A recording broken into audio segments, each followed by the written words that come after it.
Olá, eu sou a Isabel Santos e este é o informativo falado do Observatório BR-319. Aqui eu te conto o que aconteceu de importante na área de influência da rodovia BR-319 durante o mês. Este informativo é a versão falada e resumida da versão que está disponível no nosso site, na internet, no endereço www.observatoriobr319.org.br. Ele é dividido em 5 seções que trazem uma matéria principal, o destaque do mês, que fala sobre a última novidade a respeito da BR-319, a seção Interior em Foco, que destaca iniciativas positivas nos territórios da rodovia, a seção Ciência, que, como o próprio nome diz, aborda algum assunto científico ou pesquisa. E, por fim, a seção de monitoramentos de desmatamento e focos de calor. E o Minuto BR, com notinhas sobre o que foi destaque na BR-319 recentemente. Boa leitura! E a matéria de destaque do informativo número 47 do mês de setembro foi: maior tragédia da BR-319 completa 1 ano sem respostas e com soluções inapropriadas. Há 1 ano, a vida das pessoas que dependem do trecho A da BR-319 foi drasticamente alterada com o desabamento das pontes sobre os rios Curuçá e Altaismirim, nos dias 28 de setembro e 8 de outubro, respectivamente. Trajetos que antes duravam de meia hora a 2 horas, agora duram mais de 3 horas devido às filas que podem se formar na travessia das balsas instaladas sobre os rios para a passagem de veículos e pessoas. A investigação sobre as razões do colapso das estruturas ainda não foi concluída, assim como a definição da responsabilidade pelas 5 vidas perdidas na tragédia. Eliane Soares, diretora de programas da Casa do Rio, organização membro do Observatório BR-319, destaca que a falta das pontes ou de uma solução menos improvisada prejudica muito a vida de quem depende desta parte da BR-319.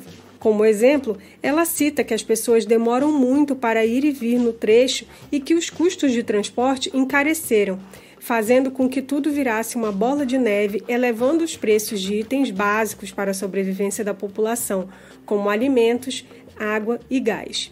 Eliane acrescenta que todos os setores da economia da cidade foram impactados, até o turismo, sem contar nas pessoas que precisam de atendimento em saúde de alta complexidade ou de atendimento regular, como é o caso de hemodiálise.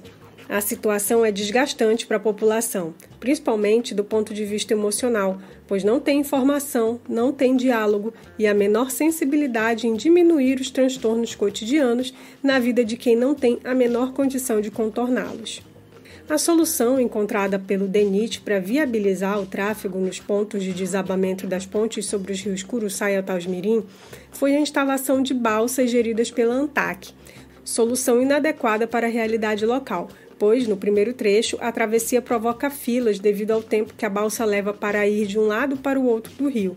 E no segundo trecho, que é mais curto, tanto a criação de uma passagem seca quanto a fixação da balsa sucumbiram ao comportamento do rio no período de cheia, levando a diversos transtornos e necessidades de obras no local. O diretor da WCS Brasil, Carlos Durigan, explica que, infelizmente, essa situação representa uma grande ameaça adicional aos rios Curuçá e Altaismirim em biodiversidade, ecossistemas associados e também às pessoas que dependem dos rios para sobreviver, uma vez que as medidas tomadas de forma precária alteraram de forma significativa o fluxo da água e o leito dos rios nestes pontos, e a situação ainda se acentua pelo forte verão que estamos vivendo. Durigan diz que esta dinâmica deve impactar fortemente a sobrevivência de peixes e outras espécies. A solução encontrada de forma emergencial já deveria ter sido adequada para reduzir esses impactos. Em intervenções como estas, devemos considerar sempre que, ao buscarmos soluções, não podemos gerar novos e ainda mais intensos impactos. Enquanto isso, é muito importante que se monitore esses pontos para saber o que vai acontecer em ambos os rios e apoiar as pessoas que vivem ali. Para Fernanda Meirelles, secretária executiva do Observatório BR-319, a tragédia reflete o nível de negligência do governo federal com a BR-319, pois em 2021 já se sabia dos riscos existentes na rodovia por um documento assinado por um ex-superintendente regional do DENIT e publicado no Diário Oficial da União, e também por um estudo do INPA, mas a tragédia não foi evitada. Fernanda destaca que muito se fala sobre a repavimentação do trecho C e do trecho do meio, mas existe uma parte da BR-319 que já está asfaltada, que já está consolidada e que serve a mais ou menos 140 mil pessoas, entre os quais produtores rurais para o escoamento de alimentos que abastecem feiras locais e comunidades, porém sem manutenção. No inverno, quando chove forte, os rios enchem, as bordas da rodovia desabam nesse trecho. Elas são levadas pela água e quase sempre o tráfego é prejudicado. Então a Fernanda questiona: se o poder público não cuida de cerca de 200 quilômetros pavimentados, como é que vai dar conta de 800 quilômetros? Isso sem falar nos ramais que dão acesso às comunidades, onde a estrutura logística é precária. O agricultor Jorge Luiz dos Santos, presidente da Associação de Produtores Orgânicos Renascer de Careiro da Várzea, foi um dos entrevistados na edição número 36 do informativo Observatório BR-319, que falou sobre a queda das pontes. Na ocasião, ele relatou que as pontes desabaram na véspera do início do escoamento da produção da associação. A situação era bastante crítica, principalmente por causa do abacaxi. Atualmente, segundo Jorge, a situação está complicada por diversas razões. Uma delas é o atraso no Programa de Aquisição de Alimentos, o PAA. Outra situação que também complica a vida dos produtores são as queimadas. Ele contou ao Observatório BR-319 que alguns produtores da associação perderam cerca de 10 hectares de produtos, entre eles abacaxi, sítio que já tinha castanheira, pupunha, laranja, limão. Segundo ele, teve agricultor que nem o contador de energia elétrica escapou do fogo, queimou tudo. Jorge também relatou que o governo do Amazonas, na época da queda das pontes, chegou a comprar a produção dos agricultores, mas eles não tiveram mais nenhum tipo de auxílio para enfrentar as dificuldades impostas pela queda das duas pontes e até hoje não voltaram a receber nada do governo. O que dizem os citados nessa reportagem? Ao Observatório BR-319, o DENIT informou que, com relação à construção da nova ponte sobre o rio Curuçá, no quilômetro 23,1 da BR-319, as obras já estão em andamento. Atualmente, as equipes da autarquia seguem trabalhando na remoção dos escombros da antiga ponte, já em fase final dos trabalhos. Contudo, com a vazante acentuada do rio Curuçá, ainda há algumas peças submersas a serem retiradas, o que deve levar um pouco mais de tempo para que o serviço seja concluído. Em paralelo, está sendo executada a fundação da nova ponte, com os trabalhos de cravação das camisas metálicas das estacas, com montagem das armaduras e concretagem desses elementos. No caso da ponte sobre o rio Otásmirim, no quilômetro 24,6 da BR, os serviços estão focados no desenvolvimento do projeto executivo de engenharia. As obras de construção devem iniciar tão logo este projeto seja analisado e aprovado pelos técnicos do DENIT.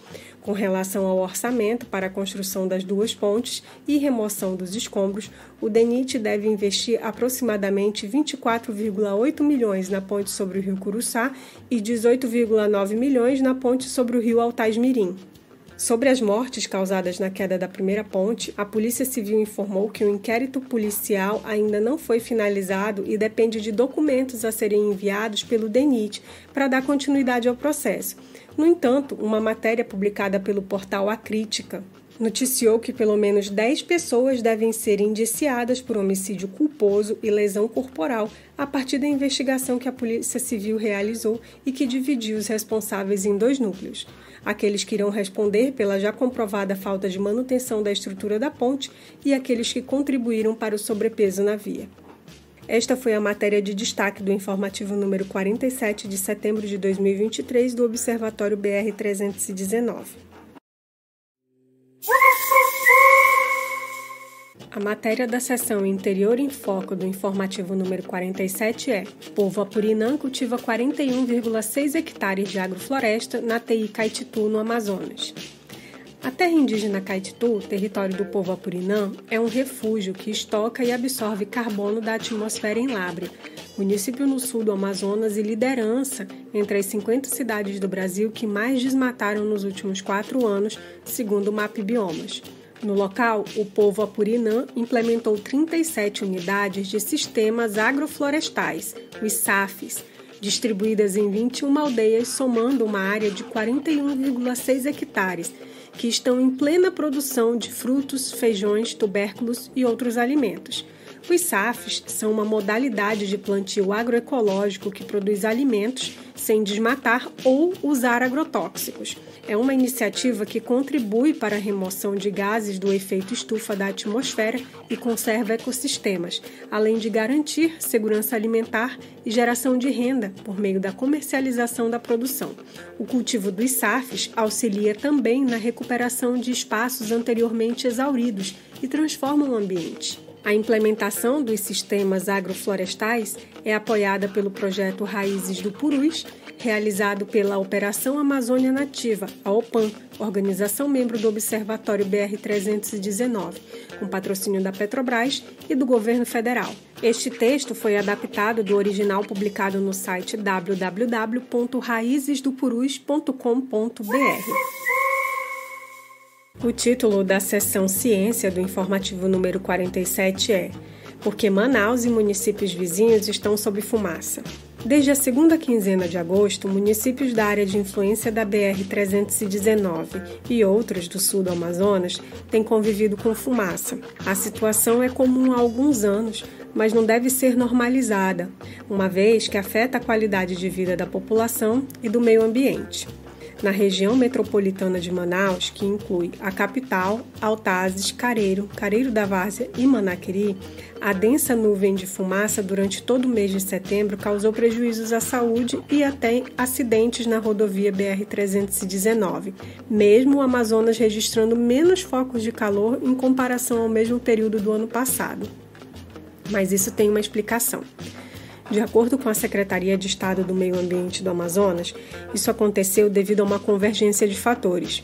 O primeiro deles é o fenômeno El Niño, que aquece as águas do Oceano Pacífico e desloca massas de ar quente, o que inibe a formação de chuvas em algumas partes da Amazônia. A quantidade de partículas de fumaça liberadas durante um incêndio florestal pode ser muito alta. Sem chuva, essas partículas podem permanecer em suspensão no ar por mais tempo, facilitando a dispersão. Por isso, vemos com mais facilidade as nuvens de fumaça cobrindo os municípios durante esse período. O segundo fator é o superaquecimento das águas do Oceano Atlântico, ligado às mudanças climáticas. Esses fatores, juntos e ao mesmo tempo, levaram à alteração do fluxo de ventos no estado do Amazonas. Com isso, trouxeram para Manaus toda a fumaça produzida em queimadas nos municípios abaixo da capital, como, por exemplo, os que estão na área de influência da BR-319, notadamente Altazes. Para se ter uma ideia, entre os dias 27 e 28 de setembro, a qualidade do ar em quase toda a cidade de Manaus atingiu níveis críticos, segundo o monitoramento da plataforma Sistema Eletrônico de Vigilância Ambiental, a SELVA, produzida pela Universidade do Estado do Amazonas, a UEA. Em alguns bairros, essa qualidade do ar chegou a péssima. A SELVA monitora as queimadas e a qualidade do ar nos 62 municípios do estado do Amazonas. No interior, os dados são estimados por modelo numérico ambiental e na capital por sensores instalados na cidade. É importante que a população do Amazonas se aproprie dessas informações e de ferramentas para fortalecer a luta pelo bem viver de todas as populações da Amazônia e o combate a atividades ilegais que podem comprometer a sustentabilidade de futuras gerações. Faça sua parte e denuncie as queimadas ao Ministério Público do Amazonas através do número 92 3655 0745 ou 0800 09 00 500. Repetindo, 92 3655 0745 ou 0800 092 00 500. Este texto foi produzido com informações da Secretaria de Estado de Meio Ambiente e da Assessoria de Comunicação da UEA, que gentilmente apurou informações sobre a plataforma Selva com o professor Dr. Rodrigo Souza. A matéria da seção Diálogos da BR-319 do informativo número 47 é: Em marcha, mulheres indígenas do sul do Amazonas defendem seus territórios e chamam atenção para impactos da emergência climática. Na terceira marcha das mulheres indígenas em Brasília, indígenas dos povos de Jarrui, Tenharim, Parintintim, Juma, Apurinã, Jamamadi, Mura e Pirahã do sul do Amazonas reivindicaram maior apoio para formações e iniciativas direcionadas às mulheres indígenas. A mobilização, que contou com uma série de agendas e debates, reuniu cerca de 7.000 mulheres indígenas de todo o Brasil, representando mais de 247 povos, conforme a Articulação Nacional das Mulheres Indígenas Guerreiras da Ancestralidade. As indígenas das calhas dos rios Purus e Madeira marcaram presença na mobilização com uma delegação de aproximadamente 100 mulheres. As representantes do sul do Amazonas participaram de uma intensa agenda de debates, abordando temas como saúde mental, acessibilidade, educação, violência de gênero e protestaram contra o marco temporal. Além disso, entregaram uma carta ao Ministério das Mulheres, reivindicando maior apoio por meio de formações e iniciativas voltadas para mulheres indígenas nas áreas de educação, bioeconomia das florestas, estrutura de comunicação em defesa do bem viver, da biodiversidade e dos territórios. Um trecho da carta diz: "Na região onde vivemos, estamos enfrentando desmatamento, perda de biodiversidade, incêndios, invasões, grilagens de terras e de todo tipo de desastre que afeta aquela região da Amazônia, considerada uma das mais críticas. Atualmente, estamos sendo seriamente afetadas pela emergência climática, que impacta nossas colheitas, os animais e as águas." A mensagem transmitida pelas mulheres indígenas foi clara. A preservação de seus territórios é vital para o bem-estar de suas comunidades, para a biodiversidade da Amazônia. Além disso, elas enfatizaram a necessidade de mais educação e saúde para os povos indígenas, destacando a importância de manter suas tradições e estilos de vida. Este texto foi adaptado do texto produzido para o informativo interativo pela jornalista do IEB, Luana Luiz, e gentilmente cedido ao Observatório BR-319.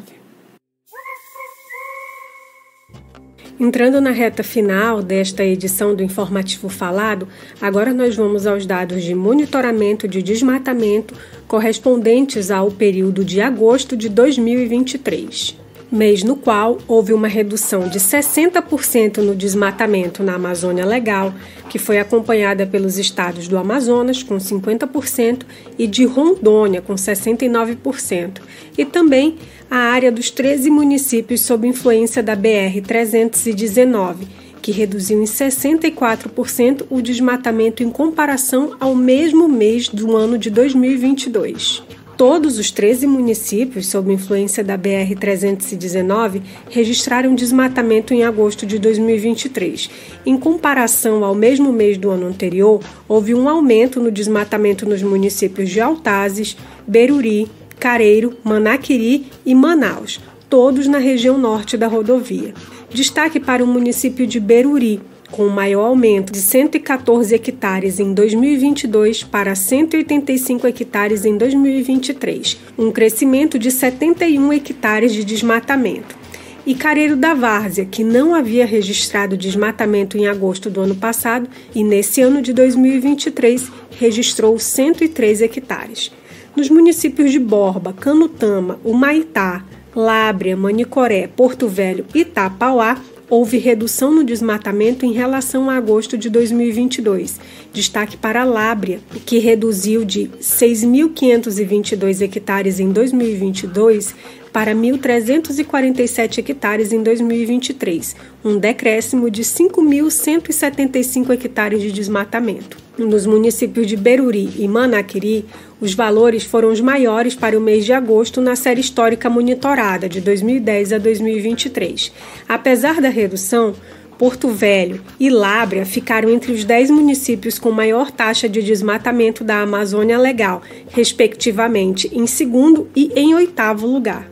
Em relação às áreas protegidas, 15 das 42 unidades de conservação monitoradas pelo Observatório BR-319 apresentaram desmatamento no mês, um percentual de 36%. A Resex Jaci-Paraná registrou 178 hectares, o maior valor entre as unidades de conservação monitoradas, e esse número representa 52% do total de desmatamento detectado nestas unidades de conservação. Além disso, a Resex Jaci Paraná ficou na 7ª posição entre as unidades de conservação com mais desmatamento no mês de agosto em toda a Amazônia Legal. A APA Tarumã Ponta Negra teve 14 hectares de desmatamento e registrou o maior valor para o mês de agosto na sua série histórica, de 2010 a 2023. A RDS Igapoaçu registrou 4 hectares de desmatamento e esta foi a primeira vez que a RDS registrou desmatamento no mês de agosto desde 2010. Entre as terras indígenas, 25 das 69 monitoradas apresentaram desmatamento no mês, um percentual de 36%. A TIC Poti registrou 86 hectares de desmatamento, o maior valor entre as terras indígenas monitoradas. Esse número representa 20% do total de desmatamento detectado entre as TIs monitoradas pelo Observatório BR-319. Além disso, ela ficou na 8ª posição entre as terras indígenas com mais desmatamento no mês de agosto em toda a Amazônia Legal. Agora vamos aos dados do monitoramento de focos de calor no mês de agosto de 2023, no qual, em comparação ao mesmo período de 2022, a Amazônia Legal registrou um aumento de 2% no número de focos de calor e o estado do Amazonas de 36%. Por outro lado, o estado de Rondônia teve uma redução de 17%, assim como os municípios na área de influência da BR-319, com 15%. Todos os 13 municípios monitorados pelo Observatório BR-319 na área de influência da rodovia registraram focos de calor em agosto de 2023. Em comparação ao mesmo mês de 2022, houve um aumento de focos de calor nos municípios de Autazes, Borba, Canutama, Careiro, Careiro da Várzea, Manaquiri e Manaus, com destaque para Borba, que registrou o maior aumento, com 18 focos de calor em 2022, saltando para 83 em 2023, registrando aí um crescimento de 65 focos de calor no período. Nos municípios de Beruri, Humaitá, Lábrea, Manicoré, Porto Velho e Tapauá, houve uma redução no número de focos de calor em relação a agosto de 2022. O destaque vai para Porto Velho, que registrou uma redução de 270 focos em 2022 para 173 focos de calor em 2023, um decréscimo de 97 focos. Nos municípios de Autazes, Borba, Careiro da Várzea e Manaus, os valores foram os maiores para o mês de agosto na série histórica monitorada de 2010 a 2023. Porto Velho, apesar da redução, ficou na 7ª posição entre os municípios com mais focos de calor no mês em toda a Amazônia Legal. Em relação às áreas protegidas, 17 das 42 unidades de conservação monitoradas pelo Observatório BR-319 apresentaram focos de calor no mês, um percentual de 40%. A Flona do Aripuanã registrou 25 focos de calor, o maior entre as unidades de conservação monitoradas. Nas terras indígenas, 14 das 69 apresentaram focos de calor no mês, um percentual de 20% entre todas as terras indígenas monitoradas pelo observatório. A terra indígena Tenharim Marmelos Gleba B registrou 14 focos de calor, o maior valor entre as terras indígenas monitoradas. Somados, os 87 focos de calor registrados em todas as unidades de conservação e 65 focos de calor registrados em todas as terras indígenas monitoradas pelo Observatório BR-319 tiveram os maiores valores para o mês de agosto na série histórica de monitoramento que começou em 2010. Esta foi a sessão de monitoramentos do informativo Observatório BR-319, número 47. Para ter mais detalhes a respeito desses dados, visualizar infográficos e mapas, é só acessar a área de monitoramentos no nosso site. Chegando ao final desta edição do informativo número 47 de setembro de 2023, a gente encerra com a sessão Interior em Foco. A primeira nota da sessão fala a respeito da Operação Ajuricaba, realizado pelo IBAMA a partir de denúncias de desmatamento e pesca ilegal, caça predatória e extração irregular de madeira e outros recursos naturais de terras indígenas localizadas nos municípios de Careiro da Várzea e Autazes, no Amazonas. Durante a operação foram inspecionadas as terras indígenas Murutinga-Tracajá, Cissaíma, Gavião, Ponciano, Apipica 1 e 2, Boa Vista 1, 2 e 3, Paracuúba, Jauari e Capivara. Na ocasião, foram aplicados embargos e autuações aos infratores identificados. A ação ocorreu em conjunto com a FUNAI e o Batalhão de Policiamento Ambiental da Polícia Militar do Amazonas. A segunda nota fala que, no dia 12 de setembro, o governador do Amazonas decretou situação de emergência ambiental em municípios do sul do estado e na região metropolitana de Manaus. Na ocasião, também foi apresentado um plano de ação estadual para a Operação Estiagem 2023. A medida tem vigência de 90 dias e inclui áreas que estão sob o impacto do desmatamento e queimadas ilegais, como os municípios de Manicoré, Humaitá, Canutama, Lábrea, Tapauá, Careiro da Várzea, Careiro Castanho, Altazes, Manaquiri e a própria capital, Manaus. Na terceira nota, diz que o Amazonas passa por um dos verões mais críticos de toda a sua história devido ao colapso climático e os efeitos do fenômeno El Niño. Ainda em agosto, diversos municípios do sul do estado sofreram com a fumaça provocada pelas queimadas e desde o dia 31 de agosto, Manaus enfrenta a mesma situação diariamente. Para enfrentá-la, o governo vem tomando medidas como a dragagem de rios e intensificando as operações e campanhas de combate ao fogo. E a última nota diz que o distrito de Santo Antônio do Matupi foi destaque em uma reportagem especial da agência Amazônia Real, que fala sobre um esquema de extração ilegal de madeira no local e as investigações envolvendo personagens locais. E este informativo falado fica por aqui. Se você quiser ler as matérias completas, ver fotos, vídeos, acessar links de uma maneira mais fácil, ouvir áudios, recomendações de matérias e mais conteúdos, é só você acessar www.observatoriobr319.org.br.